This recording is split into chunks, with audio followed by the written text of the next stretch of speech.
breakdown. WACK100 be having a lot going on in these YouTube streets, so let's see about it. Let's see about it. Been in here trying to re-narrate his whole video. I am letting Channel Black make the point first. Then I am coming right behind him like the second train at Gallery Place, breaking down what his point means. And the central theme is ugly.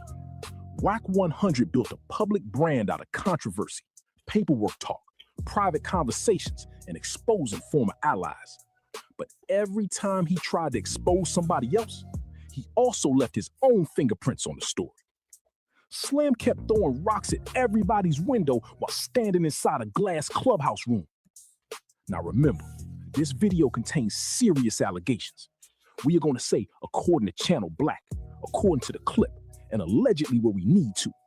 But the contradictions, the public statements, and the chain reaction, oh, we can absolutely talk about that. Let's get into it. See a rat, yeah, right? I made 800 off them pictures. Nigga, you Nipsey's a rat, right? LA County prosecutors are laying out their case against the man charged in the killing of Grammy Award-winning rapper Nipsey Hussle. During opening statements, they told the jury the shooting was premeditated. Holder was once considered a friend of Hussle's, but grew upset when Hussle, whose real name was Ermias Ashkadam, accused him of being a snitch that day. I don't remember that. Nipsey's a rat, right? Nipsey's a rat, right? Nipsey's a rat, right? Big U came to Pyro, said my mother game room in my backyard, right? With another one of my original baby gangsters in front of the homie and called Nipsey a rat. Oh, he didn't leave like they make you think. He had words with Nip. Left, changed his clothes, and came back. That's all untrue and unfactual. I didn't even know the facts of it. On Sunday at about 3:20 in the afternoon, that Mr. Holder walked up on multiple occasions and engaged in a conversation with Nipsey. He left and then came back, and subsequently came back armed with a handgun. She was on 6th Ave with 100 cars. We got all the streets blocked. We waiting on UK to come out the house. Everybody phone blowing up. Nip got hit. Nip got hit. We flying up there. We fly up there and we see the same.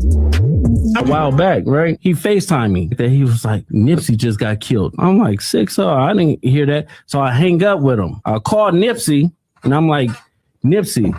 This was the stupidest line on our internet. This man right here talked himself to an indictment. You got Big U calling you, FaceTime telling you this, right? Yeah. Do you have you calling Nip after that? Of course. We received a cease and desist from Big U about some of your claims and Loose Cannon's claims, I guess, on this podcast. I made it 41 years into this life before I had involvement, conversation with federal agents. She said the feds were interested in one thing and one thing only. That the feds wanted was the cease and desist from Big U to No Jumper, asking us to take down the episode in which Loose Cannon first made the explosive statement. And that was obviously, at this point, we know it was just a lie. Statements that suggest. But that was an effed up lie that put Loose Cannon in a real indictment. Suggested that CB, what up? Big U had previous knowledge. Say it. Say, Nipsey a rat, yeah, right? I made 800 off them pictures. Nigga, you Nipsey's a rat, right? Eric Holder was in the right and he did what he was supposed to do. LA County prosecutors are laying out their case against the man charged in the killing of Grammy Award-winning rapper Nipsey Hussle. During opening statements, they told the jury the shooting was premeditated. Nipsey's a rat, right? Akademiks, did I not? I don't remember that. Nipsey's a rat, right? Holder was once considered a friend of Hussle's, but grew upset when Hussle, whose real name was Ermias Ashkadam, accused him of being a snitch that day. I said the man ain't a snitch. The man who mouth it came out of, I always believe. So he didn't leave like they make you think. He had words with Nip. Left, changed his clothes, and came back. That's all untrue and unfactual. I didn't even know the facts of it. Yeah, I'm not sure. Yeah, you know what I'm saying? I wonder if Loose Cannon still yelling sweetie to the feds as well. On Sunday at about 3:20 in the afternoon, that Mr. Holder walked up on multiple occasions and engaged in a conversation with Nipsey. He left and then came back. What are we going for? The nigga who killed Nipsey, his shit was documented? What was documented? What do you mean? Remember the guy who killed Nipsey Hussle? He's not a snitch. Oh, he was never a snitch? Never. Ain't no paperwork. What's the narrative going around that he's a snitch? I don't know. That's what y'all talking about. How would Wack know if anybody else is a snitch? What about yourself? Some paperwork on him? You seen it? That's what I'm saying. You seen it? So why they call it? Have you seen? Why they label? I mean, that was allegedly. Who's to say that Nipsey didn't make a mistake? Yo, Wack, you heard of my. You do know there's more than one shitty from that neighborhood, right? Pictures of my face. They thought I had got out of jail and killed when they first heard it was shitty. You get what I'm saying? So, you know what I'm saying? Then the nigga baby shitty, I raised him. Like, that's how it goes in LA. Like, if you little and then baby is up under you, that means that's your little homie. That's somebody close enough to you to where you... Who's to say that maybe he was on point about the name or wrong about the individual? Who's to say? So... And a lot of people don't, I didn't know that. Now Wack is trying to say that it was Brick Baby that was mistaken for being a snitch and not Eric Holder, and Nip got it wrong. You don't know that because The world don't know that. it ain't for the world to know. I don't remember that. Nipsey's a rat, right? Nipsey's a rat, right? Nipsey's a rat, right? Before we can understand what is going on as of today in 2000. Now, Channel Black gets to the loose cannon and no jumper section, and this is where the math starts doing jumping jacks. According to the video, Wack brings loose cannon to no jumper. Loose makes serious claims about jumping jacks, nigga. This math is doing cartwheels. Big U. Big U sends a cease and desist, and later Adam says federal agents wanted that exact letter. Slim. Think about that sequence. Wack calls it content. Loose calls it exposure. Big U calls the lawyer. Then the government allegedly calls for the paperwork created by the argument. That is not regular podcast smoke. That is content turning into an investigative breadcrumb. Mo thought he was making clips. The clip allegedly started filing itself. And Channel Black's bigger point lands. Wack keeps acting like he is outside the case. No, Wack's inside the case. Wack's tied all the way up into this case. While constantly helping create the public record around the case. You cannot keep bringing witnesses, rivals, former proteges, and allegations to microphones, then act shocked when official people press play.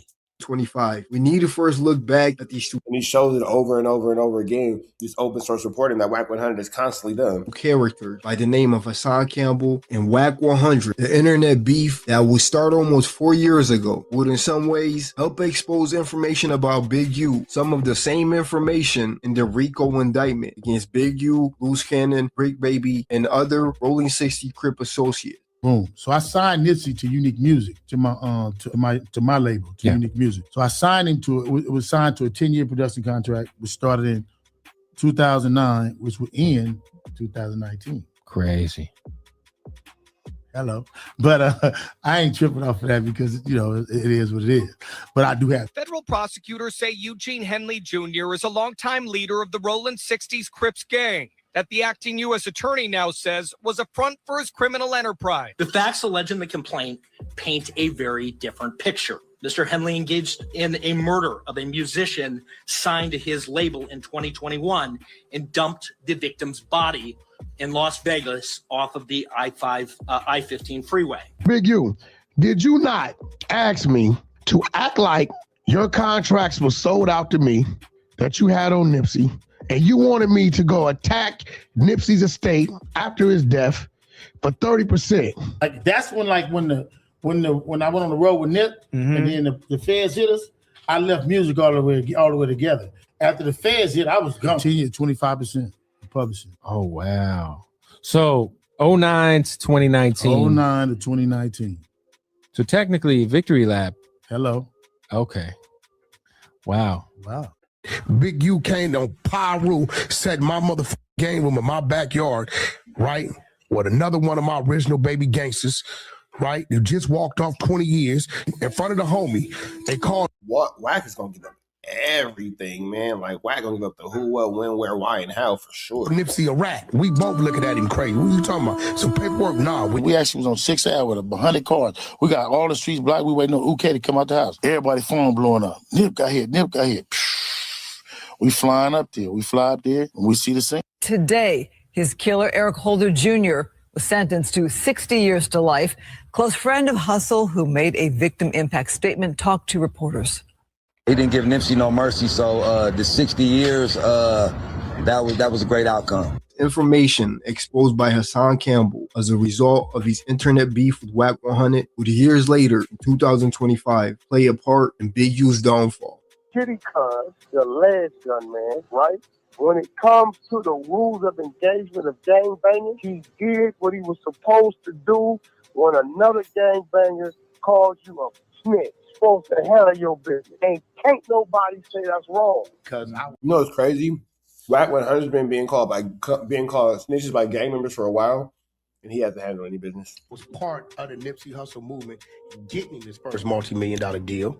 Me and Gang, Big U came to me. We did that. And you got a man who died and no radio hit and no fucking platinum plaques. Nipsey's never been on a fucking world tour. Why?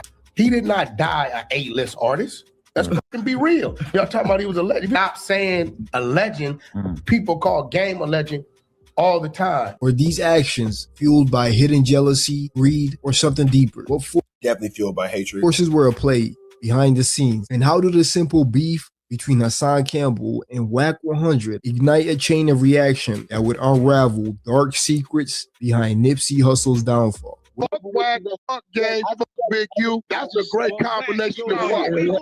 If I find something where you disrespected Game, what's the Wack? Big U gonna handle his own. If you on this radar, that's another issue you got, because that's 10 times me. That's on you, right? But if I find something, dog, that you disrespected Game with Nipsey, I'm gonna take that personal. Fuck me, because that's that nigga's friend, bro. So now Big U 10 times you hot. That's not what you, bro. Big U is the biggest kind of snake you can find, bro. That's not what you were saying. What you saying to me on the phone? What you mean, my nigga? Big U is definitely 10 times. Hey, listen. Hey, listen, bro. That's my brother for one. We can be behind the scenes. All the talking on the internet. Yeah, because you know, nigga, you didn't want it. You didn't want it. You did not want it. I want it now, nigga. You didn't want it. I want it now. You didn't want it. You wasn't bringing it. What you mean? No, I disrespected you 5, 6 times, nigga. Oh, you disrespect. The blood I seen it in your eyes. I seen a bitch in your eyes. I seen them in your eyes, nigga. The online feud between Hassan Campbell and WACK100 set off a domino effect that exposed secrets and shattered alliances. Their initial clash led to shocking revelations, leading to WACK100 and Big U's close to 20-year relationship turn into a heated beef that would, in the process, expose even more damaging information, whether it's poetic justice or just irony. Just as a lot of damaging information came from Hassan clashing with WACK100, the subsequent beef with Big U and WACK100 definitely poetic justice at its finest.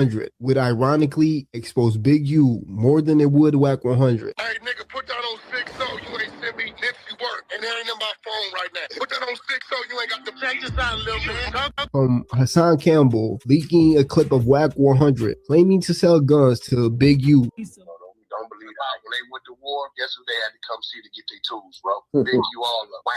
Crip nigga gotta come see. Who just a year later. Whoa. All right. Wack is submitting some crazy things, man. And that's in a private conversation. Interesting. WACK100 bringing Big U's former prodigy, Loose Cannon, No Jumper, who exposed Big U's alleged dealings, including serial numbers and gun allegations. Adam and Wack show. So last night, I get a call from this Crip dude. You know me, Adam. If I get some information or some content, this content I can't present. You gotta present. What kind of shit are you saying that Big U does? Talking about like street shit? Yeah, they're like street shit. I seen the nigga get like 20 guns. He's selling them to the homies, but I'm like, why are you writing down the serial number? And we about to go do something, hop out on something, and give you a gun that's empty. Wait. Ooh. This nigga crazy. He really going. He ain't know we talking. When he hitting him, he told Loose Cannon. Hey, hold on. What was that? And give you a gun that's empty. And we about to go do something, hop out on something, and give you a gun that's empty. They're like 20 guns. He's selling them to the homies, but I'm like, why are you writing down the serial number? And we about to go do something, hop out on something, and give you a gun that's empty. Sheesh. Now that's a quote of Loose Cannon saying Wack gave him a gun that's empty. I've been looking for that quote. There it is. Man. Wait. Ooh. This nigga crazy. He really going. He ain't know we talking. When he hitting him, he told Loose Cannon one time to get me. What's up, cuz? Neighborhood, Loose Cannon. Wack, it's like you talking about let's get down. Nigga, you bitch, nigga, you don't want to get down with the low, nigga. And you could put that on power root. You don't want to get down, nigga, with the low, nigga. No, you staring death in his eyes, nigga. Oh, let me call Big U. Let me do this. Ass nigga, he don't fuck with you. He don't fuck with rats. WACK100 even exposing Big U's secret contracts concerning the late great Nipsey Hussle's estate. And even in that same interview, Loose Cannon making the chilling claim that Big U called him 30 minutes before Nipsey Hussle's murder, informing him of Nipsey's death. He FaceTimed me that he was like, Nipsey just got killed. I'm like, 6-0, I didn't hear that. So I hang up with him. I called Nipsey and I'm like, Nipsey, what's up? He was like, oh, what's up with it? Nipsey answered. You got Big U calling you, FaceTime, telling you this, right? Yeah. Do you have you calling Nip after that? Of course. Over which Big U would send Adam 22 and No Jumper a cease and desist order, leading to the interview getting taken down. We received a cease and desist from Big U about some of your claims and Loose Cannon's claims, I guess, on this podcast. Fast forward to today. According to Adam 22, recently, after Big U's RICO indictment, the feds would come knocking on No Jumper, looking for that very same cease and desist letter. But the one thing that the feds wanted was the cease and desist from Big U to No Jumper, asking us to take down the episode in which Loose Cannon first made the explosive statements that suggested that Big U had previous knowledge of Nipsey Hussle's death. We even have another one of Big U's former prodigy by the name Christopher. Then Channel Black walks us through Wack's rise. Death Row connections, Ray J, The Game, Blueface, viral fights, and eventually the... It seems like Wack is just running through these YouTube streets, Flu Flam and Skullduggan and Larson everywhere he goes. Full internet persona. And this part matters because Wack was not always famous for talking all day. He had a real business resume. But somewhere along the line, management became commentary, commentary became controversy, and controversy became the whole product. Channel Black calls it calculated clout chasing. It's slim. That description fits the pattern. Every outrageous statement creates another interview. Every interview creates another beef. Every beef creates another person ready to expose something. Mo, build a career like a carry-out menu. Extra sauce, extra smoke, and everything comes with a side argument. The problem is, once controversy becomes your business model, peace starts looking like unemployment. That is why Wack can never just let a topic die. The argument is not interrupting the brand. The argument is the brand. Lovejoy. Listen, man, I don't think y'all know this, bro. If anybody got anything to say about the big homie, because I'm on him. Like I told y'all before. You better start acting like that. Anybody got anything to say about the big homie, I'm on him. Fuck the internet. Better start acting like that. Recently making subtle threats about his past dealings with Big U and the information he may have regarding Nipsey. None of his family mess with you, bro. You told the homies F his funeral, bro, and didn't even go to his funeral. You forgot I was there for them occasions. I was there them nights, nigga. You know what I'm talking about, nigga. I was there, the whole plot and the plan on there. The next day and everything. The meetings we had and all that, bro, because of Notice how this nigga's been out the way, and he should probably just stay out the way. Out the way is where he should stay. that, bro. All them nights, bro. I was there, bro. They did not fuck with you, nigga. Things would even get darker, as WACK100 would even recently expose claims that Loose Cannon may have aired out one of Big U's spots. This Big U know. Yeah. That was the nigga he used to sit with me. Hey, what up, Wack? Yeah, you know what? Big U sent me over. Oh, you on the situation? You call these people, they're gonna direct you to where it's at. That's his team. Why you think that nigga Big U won't say nothing to Luce? He know Luce already went over there and aired his spot out twice. It's a fact. Born Cash Jones, WACK100. It's a fact. That's a fact. Loose Cannon already went over there and aired a spot out. That's a fact. I'm telling you, Loose Cannon did it. I seen him. That's a fact. That's a fact. I seen him. It's a fact. Was originally known as a music manager for artists like The Game and Blueface. However, he has since rebranded himself as some sort of gangster turned content creator, now frequently appearing on platforms like No Jumper, According to Wikipedia, WACK100 is also Tekashi 6ix9ine's manager, and that connection between the two will play a pivotal role in this story. Now, WACK100's story, as does Hassan Campbell's, starts around the age of 12 when, according to him, he first jumped off the porch. At just 12 years old, as the youngest of 3 boys, WACK100 will be forced to step up and support his family due to his father's struggles with addiction. This theme of a missing father due to drug addiction and unable to raise a young man is one that we'll see play a role in not just WACK100's story, but also Hassan Campbell's. Fast forward to 1993, WACK100 would turn 16, and in an interview with Big U, he would claim that having already faced multiple legal charges, he was sent to the notorious Soledad State Penitentiary, making him the first minor in... Yeah, and that was a lie. That actually wasn't true. I actually broke that down in my last video. You guys can check that out where I actually showed you guys that actually wasn't true at all. In California history to be sentenced to an adult facility. I've been to the penitentiary. I was the first minor in the state of California. They sent me to prison at 16 years old. I was in Soledad State Penitentiary.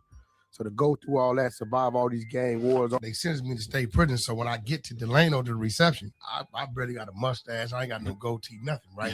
But I'm a YA baby, so I'm a firecracker, right? Right. So I jump up, tell them where I'm from. I'm the only one in there from the red side, right?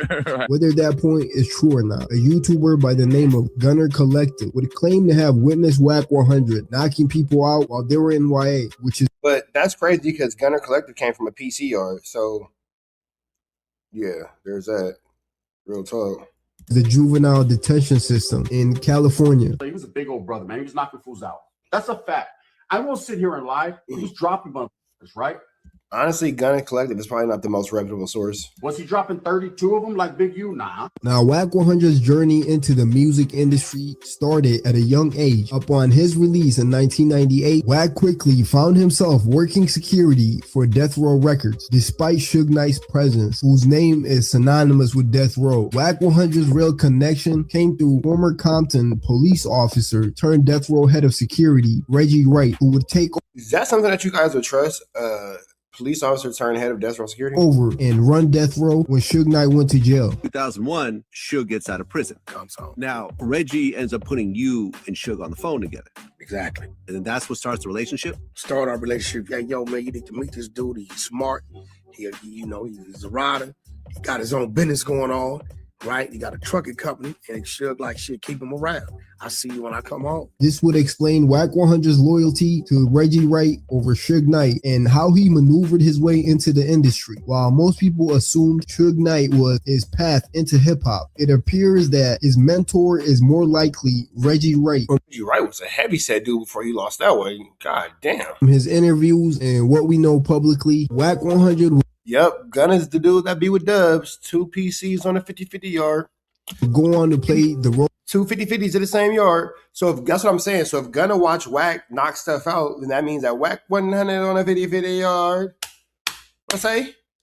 WACK100 was on a 50-50 yard. Full of security or goon for Suge Knight at Death Row Records for the next few years until he saw an opportunity he could seize. Now, around 2004, his then neighbor and a former friend of Basketball Hall of Famer Shaquille O'Neal, who was also a mainstream mafia crip by the name of Stutterbox, would play a role in this opportunity. Shaq Dizzle, K-Slade, Money Mark, Stutterbox, Box. WACK100's break would come through managing Ray J, securing a major hit with the song Sexy Can I. Is it true that Shaq invested in your music career? Yeah. He gave us 1.5 for the Sexy Can I project, which was an All I Feel project. And Sexy Can I was the record to lead off. It sold 8 million copies. How did you convince Shaq? Shaq is a very shrewd businessman. He owns a lot of ish. Yeah. So how he ended up with Ray J's contract is somewhat disputed by that same guy, Stutterbox, who would even reference this in his now infamous lawsuit between him, Shaquille O'Neal, and other mainstream mafia crips. Shaq's friend, Liddell Rolls, the alleged leader of the Main Street Mafia Crips gang, is accused of directing 6 other alleged gang members to kidnap, beat, and rob this man, Robert Ross, who claimed to have a sex tape starring Shaquille O'Neal and a woman other than Shaq's then-wife, Shawnee. Part of the extortion plot was... Oh, okay. So they had tape on Shaq. Oh, this whole time I thought they had a tape on a wife. No, it was a tape on Shaq. Got it. That he wanted 50% of all of the proceeds of a person by the name of Ray J, who's a major rap artist. Get out, man. I introduced Ray J. Wack. Ray J and Mark start going bad. I told Wack, maybe you can get Ray J to go in and Mark.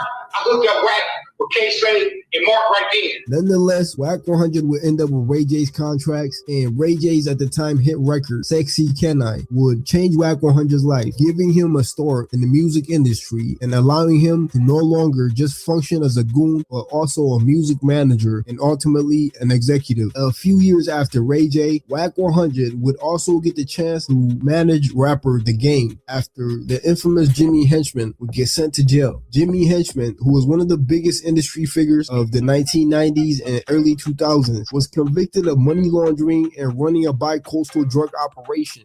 James Rosemond, better known as Jimmy the Henchman.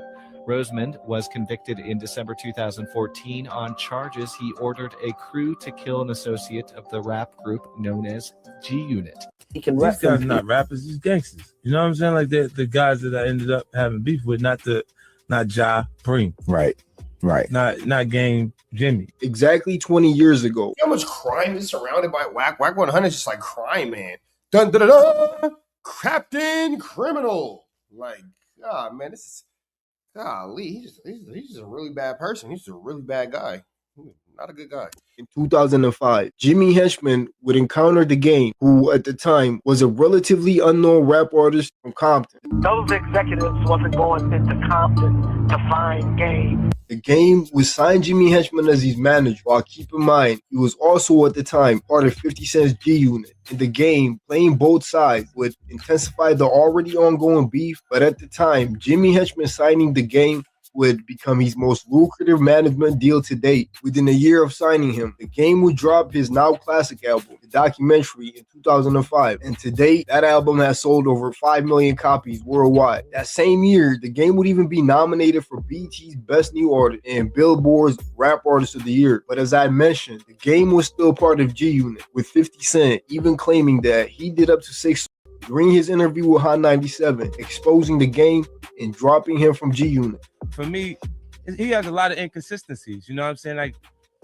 it's incredible that he would come back and forget how much I've done for him. You know, personally. You know what I'm saying? So where does he stand as far as Junior is concerned right now? Across the street or around the corner. He's not in my camp. Not at all. No way. Okay. Not after being that disrespectful. And at the same time, it's the same thing. Like, after hearing this, Jimmy Henchman would send some hitters to accompany The Game up to Hot 97 so he could respond and confront 50 Cent. But when they arrived, quote, Taylor was The Game. Stewart and their entourage were shot at and retreated back to Jimmy Henchman's office. That ongoing beef, man, get popped at, nigga. Y'all getting tripping. Motherfucking nose.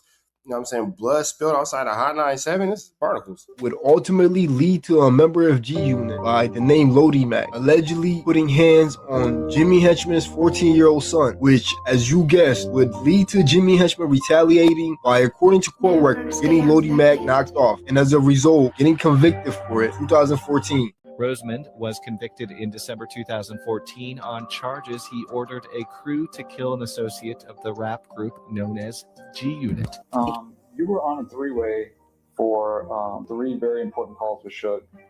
One, hey, that was sick, man. Got that nigga out of there. That we'll start with is Jimmy Henchman. Were you on a call with Suge and Jimmy? Can you talk about that? Jimmy calls my phone. Yo, get Suge on the phone. Jimmy tells him, yeah, you caught me slipping, but you didn't catch me. Said, I sent you one message already. Like, you ain't sent me shit. He said, shit, I sent you a message in Florida. So I know what he's talking about, right? So my eyes like, what the fuck? And now Wack, again, knows about attempted unalivements, and he's all on the internet talking about an attempted unalivement. Here we are. And this is before we knew Wack was open source reporting. So now that we're going back and looking at it in hindsight, it's clearly snitching. He alerted him on some shit that we was all totally in the blind about. We didn't know he had anything to do with it. So, and that's just what that was. But that definitely happened on my phone. That definitely happened on my phone. How indicty is that?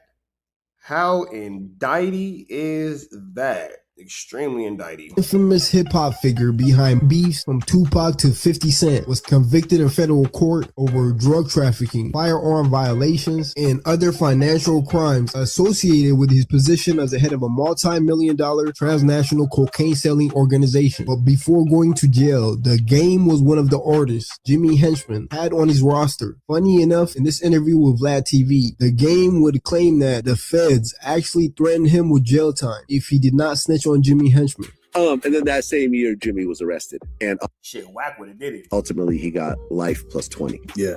He was awaiting his appeal, and we did an interview, and he mentioned a couple of things about the case, right? I didn't think anything of it. Next day, he called me. He's like, hey, listen, I talked to my lawyer. Can you take it down? I'm like, yeah, sure, I got you. Took it down. 6 months later, the Justice Department called me.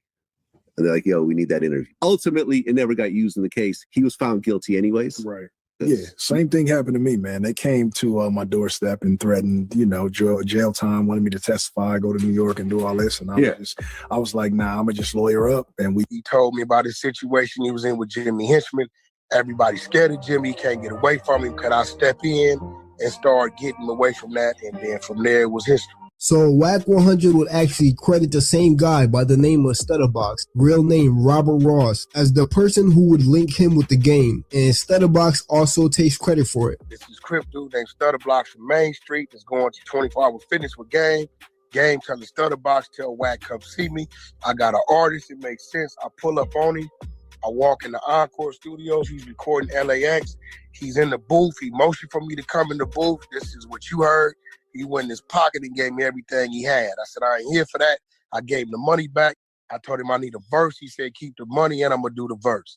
And then from that day on, he told me about his situation he was in with Jimmy Henchman.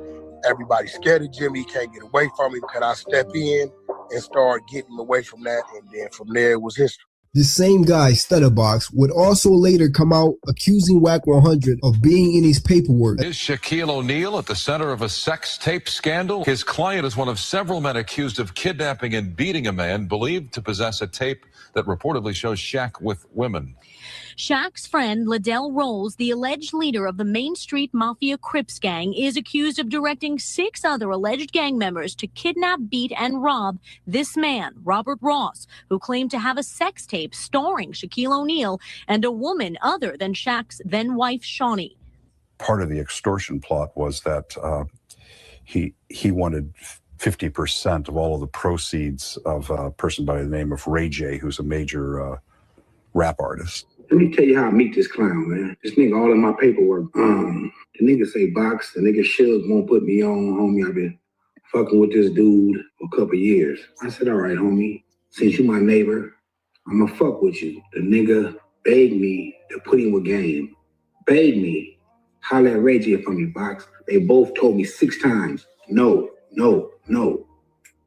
I say, homie, they don't want to fuck with you. Box, they'll do it for you if you tell them to do it for you. Okay, homie. Chuck, do it for me, man. And if cuz fuck up, I come over there and move cuz out your camp myself. Chuck said, Box, you got me? I said, cuz I got you. Changed cuz life, man. He ain't looked back. In the meantime, what really fucked me up is why, fast forward, I get to some gangster shit. Nigga almost killed me and my baby mama, put like 20 holes in my Rolls Royce. This old buster ass nigga from the valley, just hanging around me. He know a few people I know. He trying to reach out to the nigga behind my back to give the nigga my address, cause we stay across the street from each other, like catacomb.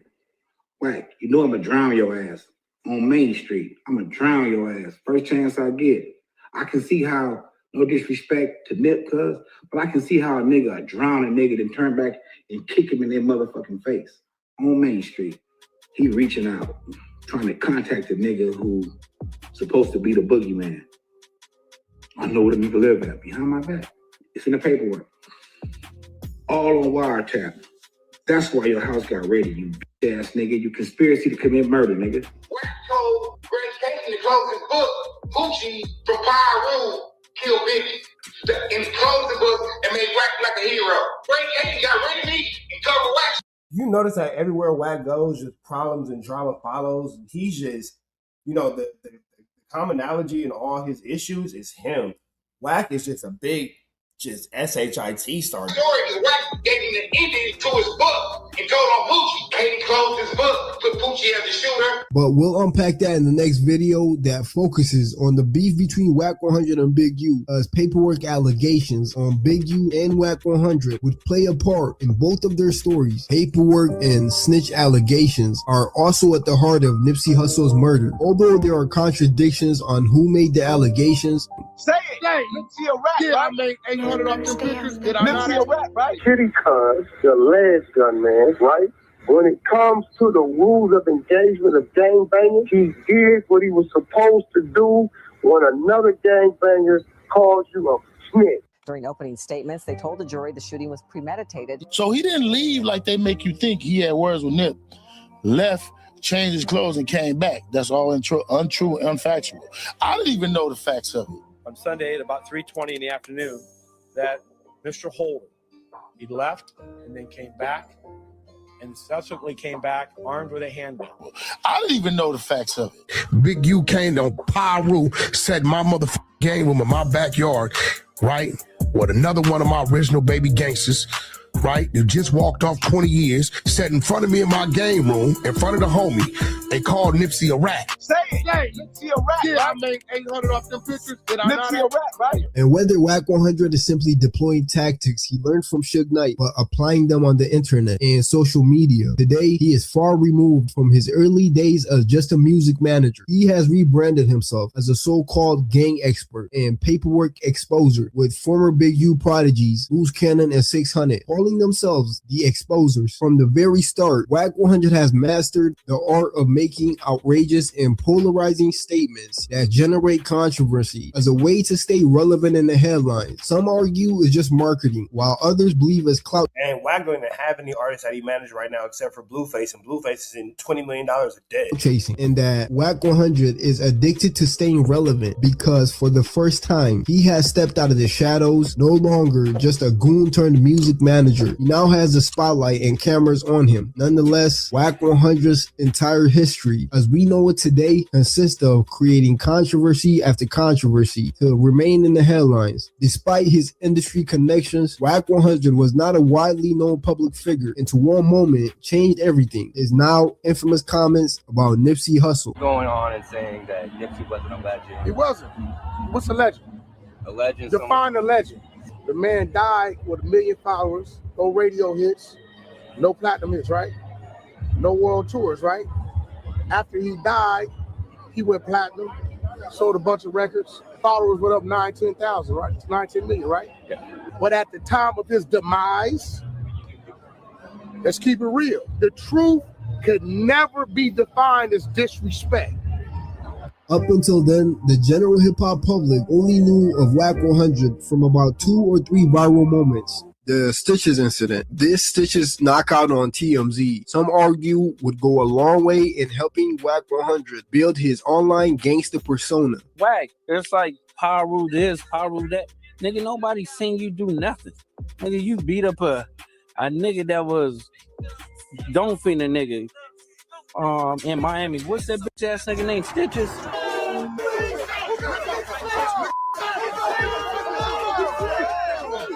Then can you really mention the situation with Stitches without, talking about, everything else that WACK100 has going on? Like, can you really mention, anything about this whole situation without talking about, J-Rock knocking him out? Can you talk about that without talking about Nip putting hands on Wack at the Platinum Motorsports? Can you talk about that without talking about how the game's little homie whooped on him at the Draco show?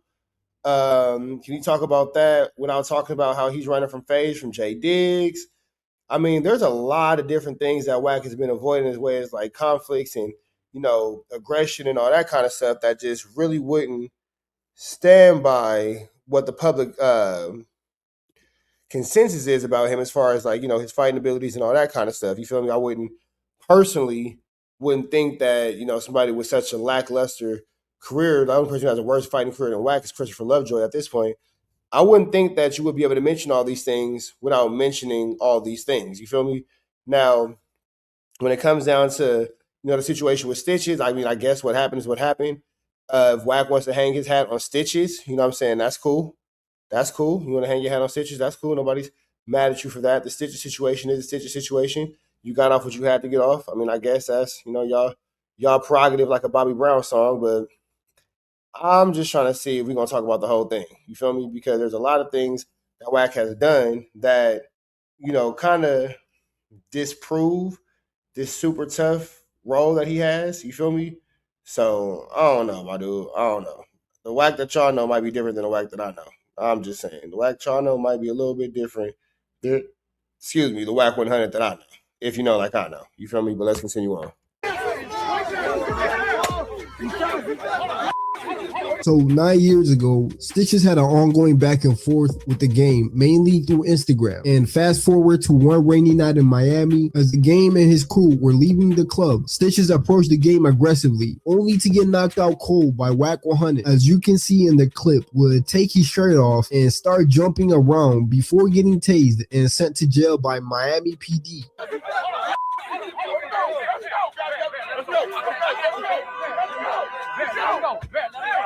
Ironically, in this no jumper video, while discussing Hassan Campbell to Adam22, WACK100 claims that Stitches was still calling him to this day. He been texting me. About what? He texted me, Stitches texted me. Today was a crazy text day. What's Stitches got going on? Stitches texted me to FaceTime and show him firing an automatic weapon. Want to see it? I got it on FaceTime. I guess they maintain some sort of relationship. Nonetheless, at the moment of this knockout, about 9 years ago, Stitches was the Tekashi 6ix9ine before Tekashi 6ix9ine. Due to his online clout chasing antics, a lot of hip hop fans hated him. So when the clip of WACK100 knocking him out surfaced, for most people, it was gratifying to see. Fast forward 5 years from now, Stitches knockout on TMZ, and WACK100's only other fight that is publicly available is a parking lot incident with two white men who WACK100 alleges was calling him racial slurs.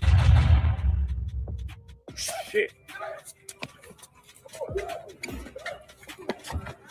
Oh, dropping. Woo! Oh. Get out! Get out! Get out! Hey, get his place. Get his place. You tried to rush me. Damn.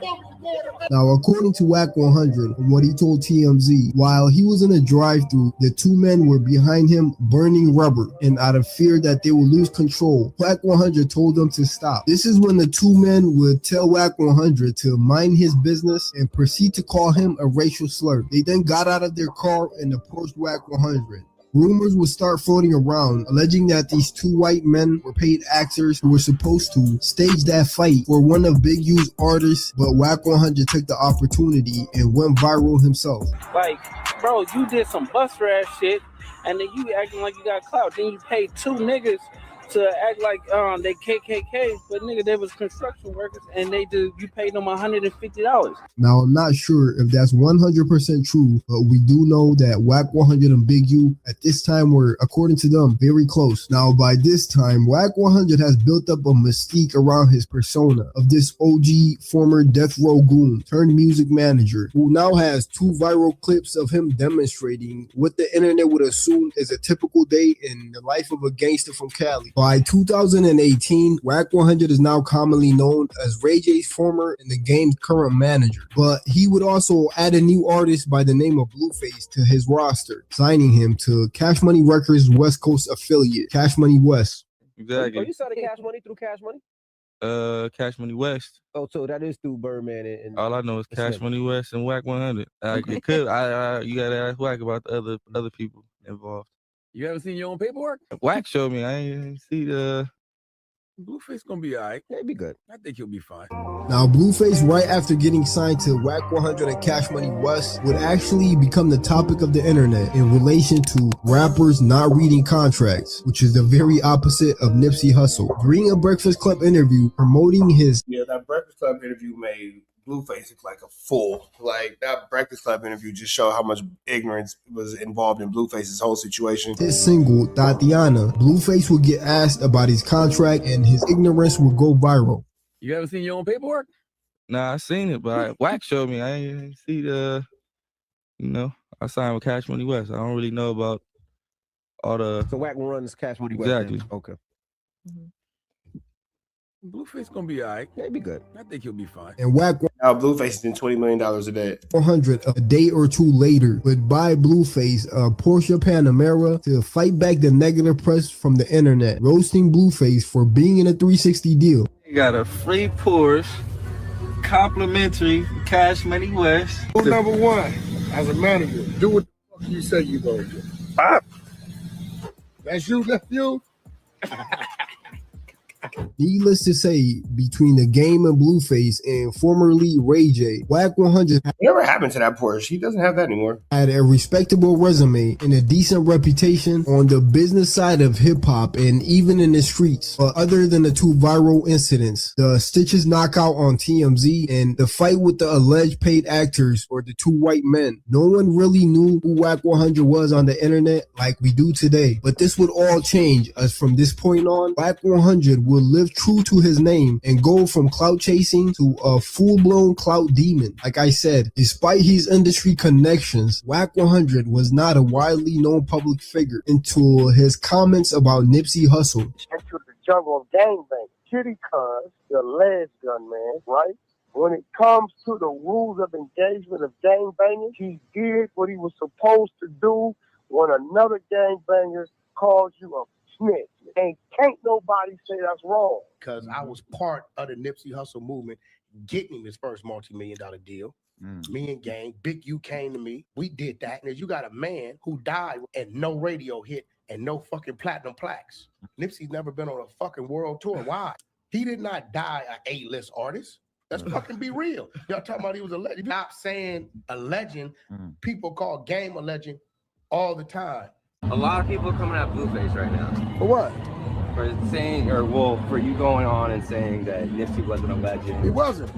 What's a legend? I'm saying this to suggest that the current version of Wack is toxic to stand next to. Anybody who's standing next to this guy is pretty much in the proximity and the danger zone of being hit with the flu flam because he is not a good person. WACK100, as the internet and the hip-hop community knows him, could be traced back to his now infamous comments about Nipsey not being a legend following Nipsey Hussle's tragic death on March 31st of 2019. WACK100 launched an aggressive campaign to diminish Nipsey's legacy.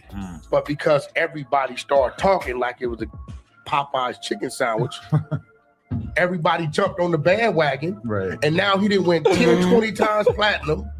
This rumor about him being independent, that's some bull. At first, he thought that WACK100 disrespecting Nipsey Hussle was random. It was actually very calculated and was done to protect his artist, the game. Now, at this time, Nipsey Hussle... Yeah, Wack is for sure going to continue to do whatever he feels like he has to do, but all he did was made a bad situation worse because the game fucks with Nipsey Hussle really heavily. His fans were exposing the game for clout chasing Nipsey's death and trying to profit from it, even going as far as tattooing Nipsey slogans on his face and starting a record label and even launching merch under the slogan Prolific.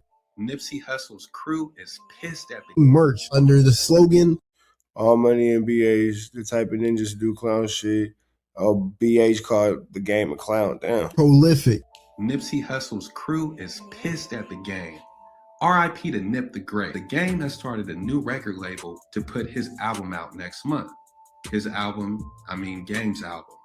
And Game is calling the record label Prolific. I guess he's changing Black Wall Street to Prolific, but the post has since been deleted. Nip's closest homies were pissed because they were saying through IG that Game was exploiting Nipsey's legacy. Game even has merch that says Prolific. Let's be real, people. People will be buying because of Nipsey.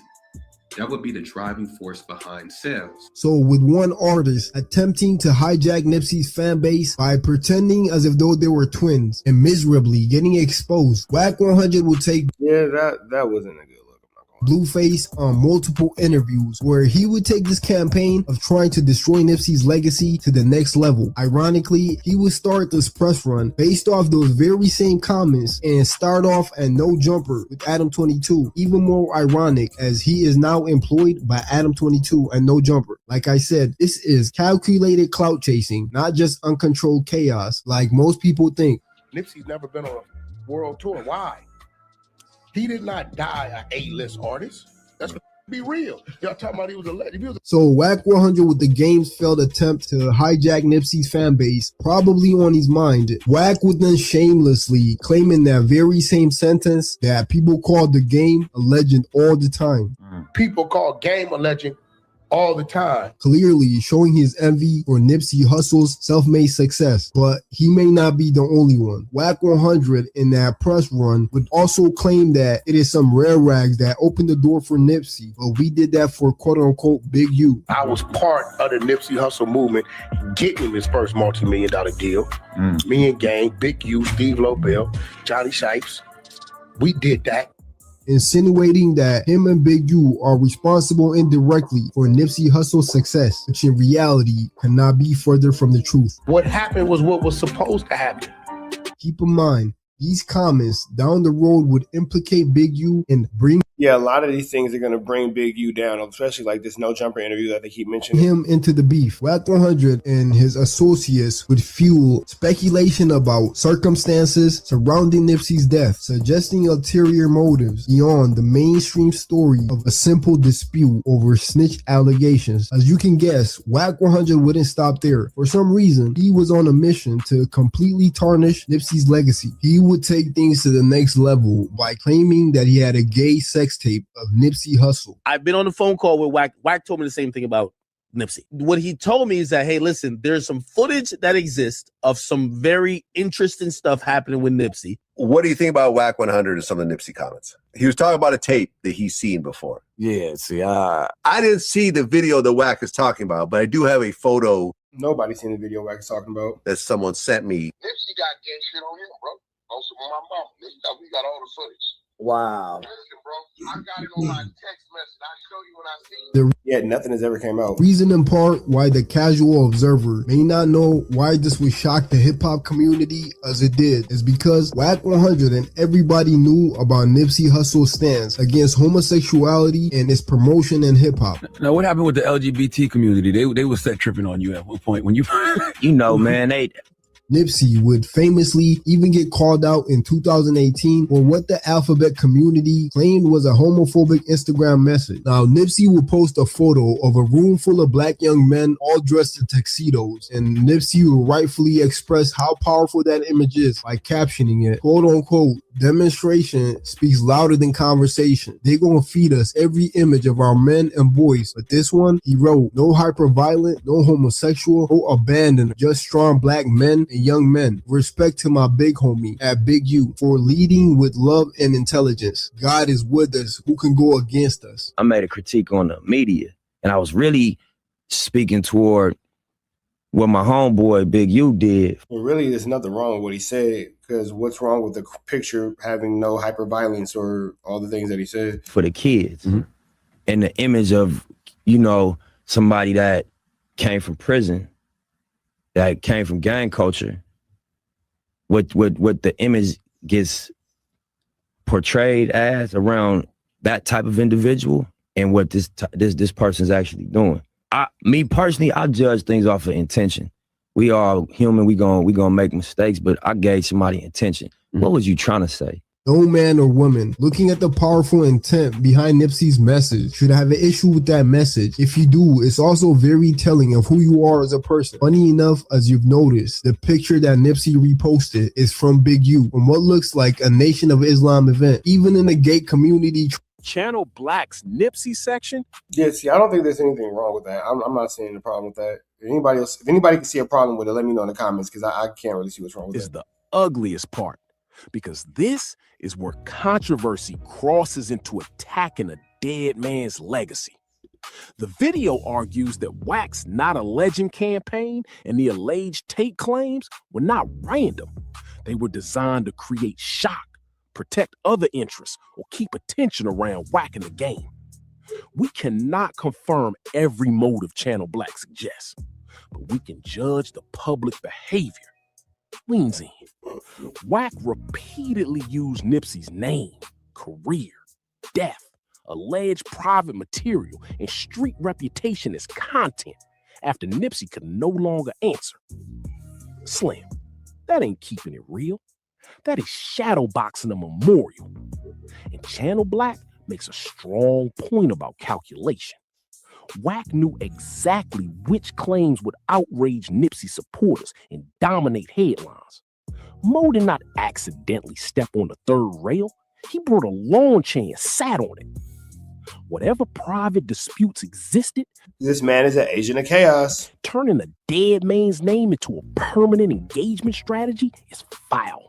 Trying to cancel Nipsey Hussle or standing up and speaking what most of us feel about how hyper homosexuality is promoted in the hip-hop community. Even in his follow-up comments to the backlash, Nipsey would highlight his intent and message as quote-unquote, I don't look down on gay people, but there is an agenda. I'm saying all of this to say WACK100 running with the narrative that he had a gay sex tape on Nipsey. He knew because of Nipsey's character and his brand that specific claim would shock people, allowing him to maximize the clout chasing. For the record, according to sources close to the woman in the actual alleged video, the woman who happens to be Nipsey's first baby mother by the name of China, the video is of Nipsey and one of his homeboys running a train on a said woman way before she happened to get pregnant. There is nothing gay in that video and Nipsey was doing, but true to his name, WACK100 would, from either his fantasies or personal memories, add that gay layer to the story to maximize the shock value. This point is often overlooked, but whether WACK100 agreed with Nipsey on his stance against homosexuality or not, adding a non-existent gay layer to a sex tape story is clearly weird, to say the least. To these, you notice that the first baby mama who's starred in these tapes has never one time said WACK100 is lying. And for the record, it been Wack for 3 years making sure it ain't came out. Man, Wack, you ain't got that tape. Stop lying. 100 would also claim that he was for 3 years the only one keeping the tape from coming out, insinuating that Big U is also a culprit or in some ways involved. You wait till my child's father died, then you want to incriminate him, you want to talk bad, and you want to do all this type of stuff. Well, like, I know WACK100. Yeah. Who do you think gay? All I've been wanting is the truth. So if I call up like that's what you did and you telling me no, but motherfuckers is coming back telling me yes, you the one that video. Stupid. That's on my right. Because gave that video to Wack and told Wack that story Black Sam in it. Yeah, but that's the thing. What don't use me if I'm your niece, nigga, like really your niece. Nigga, that's my auntie's brother. Like, you know what I'm saying? Nigga, if you gonna do me that, you gonna do me that? Big U, bro. Big U is the biggest kind of snake you can find, bro. He act like he fuck with you, bro, but it all be for him. Nipsey got gay shit on him, bro. Also on my mama, nigga. And you know what's crazy? Maybe Wack was trying to like put everything on Nipsey Hussle because we know that video that came out of him recently in the front seat of that car. So maybe Wack was just trying to like keep everybody away from like catching that. Yeah, we got all the footage. By now, it was as though his sole mission in life was to destroy Nipsey's name at all costs, maybe in hopes that it would in turn steer Nipsey's fan base and his artist, The Game. At this time, The Game was facing a $7 million L in court over a sexual assault case, which he lost. Game, who got some bad news in court. You know that we've been telling you there was a woman who was on a reality show with him. Her name is Priscilla Rainey, and she had sued him for sexual assault. Said that, well, the jury has come back and they have found in favor of Priscilla, which means The Game will have to pay her, according to the court docs, will have to pay her $7.3 million. Wow. Wow. And Nipsey's demise, they saw as an opportunity to restart The Game's dead music career and recoup some of this L. Or maybe WACK100 felt like because he, as he Damn, that's an evil-spirited person. Wack gotta do better, bro. That's a really evil-spirited man. claims was saving the tape from coming out, he imagines he was somehow responsible for Nipsey's career and felt owed something. 100 in The Game in this Nipsey Hussle situation. So here's how I feel about it. I feel like him and Game is greaseballs, shiesty, conniving, wicked, backstab, snakes. And I feel like they're using this situation to promote Game's new album that's coming out. You know, Game is he's in debt. He allegedly allegedly owes $7 million. Him and Game is trying to capitalize off of Nipsey's debts. The reason the world found out that WACK100 and Big U had some Nipsey Hussle sex tape, which they were potentially holding over Nipsey while he was alive and now over his estate after he's passing, is only because a YouTuber by the name of Hassan Campbell would record a phone call with WACK100 and release it to the world forever, changing both of their lives, or at least on the internet. At one point last year, you did a podcast with Tekashi and WACK100. Right. Why did Akademiks put the three of you together? Hassan Campbell exposing WACK100 and Big U for allegedly extorting Nipsey Hussle with a rumored gay sex tape was just the beginning. You said that there's a gay sex tape and shit like that. Yo, Vlad, one thing you better not never do is question what come out of my mouth, right? And it didn't come out. This one, we're questioning what you put in your mouth after that video you in the front seat, but no videos yet to come out. And my man Charlie Brown said a whole real statement right here. Got a whole phone full of dudes, just phone full of males. He just has a lot of male meat, but his business, man, his business. Out of my mouth. Hassan Campbell recorded the conversation and released it. That's where it came out. It's only because of me that the damn tape still ain't came out today. Why did you do that? Because you set Oscar De La Hoya up, you sit up there, you got a sex tape on Nipsey Hussle. All right, let's go. You lied, nigga. So you didn't call him. That was me and you on the phone, nigga. You didn't call Big U on the freeway. You didn't call. All right, Hey, we'll bro, see. listen to me, bro. We Me will and see. Big U ain't talked on the phone. You called Big U on the phone. Damn near a year and a half. Lying. I was on the Fuck phone. what I'm You saying. told me to mute my Big phone. U even know that. Keep in mind, at this point, WACK100 and Big U were still on good terms, claiming that they've been running together for 17 plus years. Two brothers. Two special people today. And two institutionalized brothers that's Extremely institutionalized. A true standoff for the streets. The one and only Big U and WACK100. Bloods and Crips. But Hassan's revelations didn't stop with Nipsey. His infamous tape also implicated WACK100 in alleged extortions involving former world champion boxer Oscar De La Hoya. Hold that down. Oh, you prove this ain't nobody gonna get on Hold the that phone down, with nigga. you no more. Mr. I extorted De La Hoya. I blackmailed I De ain't La lost Hoya. nothing. Them pictures is up, nigga. I Yeah, said they it are. on my first podcast. What you talk about? Nobody gonna trust Hey, bro. I said it on my first podcast. I make 800. Exclusive boxing champ Oscar De La Hoya at the center of an extortion plot. The two women then demanded. That's true. That's true. Now, I can't help that this comes on the heels of my video 5 times WACK100 got caught admitting the crimes on camera, but it's true, man. We're watching the flu flam. We all see the same flu flams afoot. $2 to prevent the tape from being released. The former couple contacted authorities. A spokesperson for the FBI said, "We cannot confirm or deny the existence of an investigation, but..."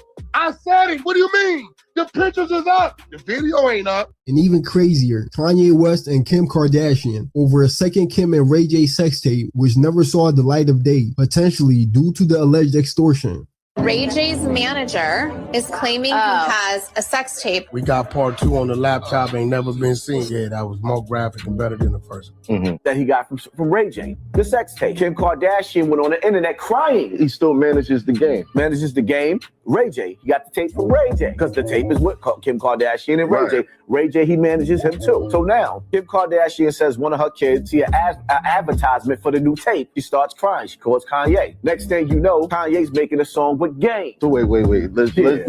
Let's piece this together. Slow down. Yeah. Let's piece this together. The Game reportedly got a song out of it, Easy. He was once a star from around the way. Which, keep in mind, is owned by WACK100, and Kanye may have even gifted 2 chromed out Maybachs to the Game recently after the 2025 Grammys. My life was never easy.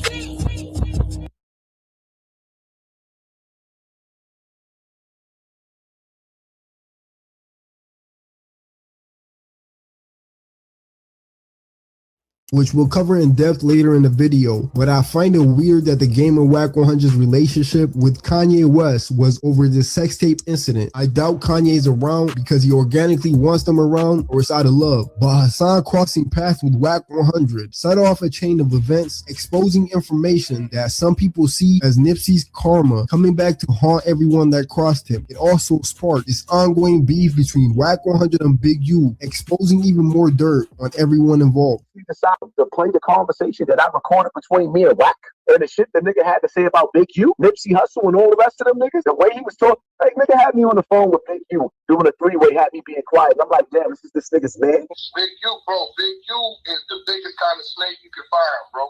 Wack is sick, nigga, boy. Wack is sick, old nigga. Yeah, act like he fuck with you, bro, but it all be for him. Nipsey got gay shit on him, bro. Also on my mama. We got all the footage. Wow. Listen, bro, I got it on my text message. I'll show you when I see you. When the nigga Nipsey died, Big U sends me the contract talking about help me go after the 30%. I said, I wonder what the world would think if they knew right when the nigga died, you try to get me to go after 30% of all this shit because you said you had a contract. Can you speak on the Nipsey, the estate stuff that he was talking about, Wack trying to spread? Bro, have I filed anything? Ask and answer. Let me say this though. I ain't never seen a tape of Nipsey doing no sexual act ever in my whole entire life. I ain't seen one, ain't had one. Our first time talking to China was 2 days ago when China called me hysterical, talking about they recorded her on the phone. I have never seen a tape of Nipsey. Secondly, if he was having sex with a dude and another girl, I done that when I was younger. When I was a kid, nigga, we didn't get in the room with. So, I mean. I'm not gonna lie, I've never done that. I've never. But hey, how guys do their things, how they do their things. What I mean, I don't understand where they going with that shit. But never, ever, ever have I seen a tape with Nipsey having sex with nobody. And I wouldn't, if I did, I'm not gonna give no tape to nobody of China. I've been knowing China since she was a baby, nigga. I know her whole family. Ultimately, Hassan's tapes revealed layers of truth behind what really happened to Nipsey. Details that we didn't see in court or were never televised. Some people are by now aware of those bombshell recordings from Hassan Campbell, leading to the current heat of beef between Big U and WACK100. But most people don't know that the rabbit hole goes so much deeper than that. The beef between WACK100 and Big U has gone from exposing each other's paperwork to clashing at the Noble during the Games concert, where WACK100 would allegedly get punched. WACK100 got ooh. Yeah, he got May knots put on. Ooh, we knots put on him. Hold on. Hold on, y'all. Nigga got there, got shocked out, ran to the front, and jumped off game stage. Nigga slid out. That a nigga ain't been touched. Man, Wack is the biggest nigga. Talking about it was 2060s and nigga, they didn't touch you. Boy, you was on camera shaking like a bitch.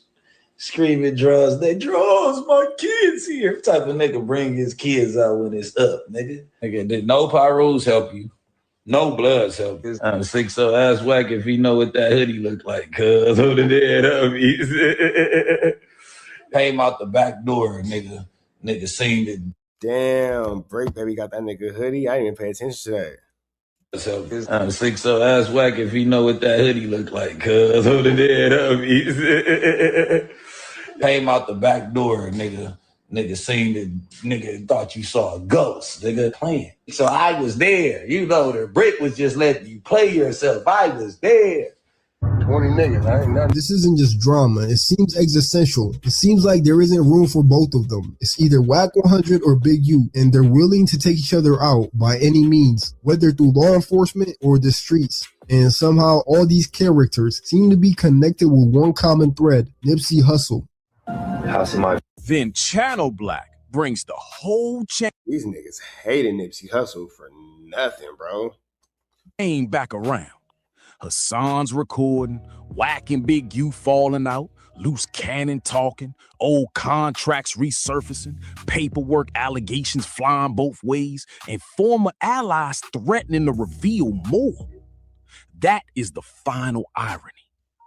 Wack spent years exposing everybody else, but his biggest source of danger became the people closest to him. The men who heard the calls, saw the deals, knew the relationships, and remembered the old stories. Moe built an Avengers team of disgruntled former friends. And Big U's side is no cleaner in Channel Black's telling. The video presents years of hidden tension, disputed contracts, alleged threats, and former proteges carrying information.